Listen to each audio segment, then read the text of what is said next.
話說啦，我哋今日就同咗我班 friend 呢，就去呢個嘅踩單車喎。我哋一早呢，就到咗地鐵站度等人啦，但係有一兩個呢，就遲大到，搞到我哋等咗成幾個鐘，你先等到佢哋嘅出現喎。之後我哋係不停咁踩啊踩，踩啊踩，但係老實講，我哋唞嘅時間係多過踩嘅時間咯。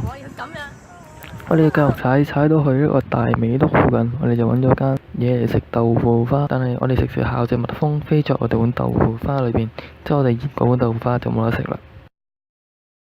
啲人帶水泡咩？我對佢好似係好感。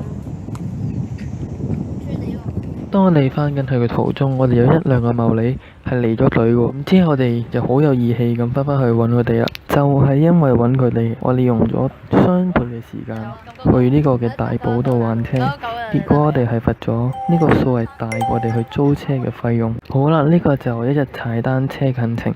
如果你鍾意呢條片嘅話，你可以俾個 like 我或者 subscribe 我嘅 channel。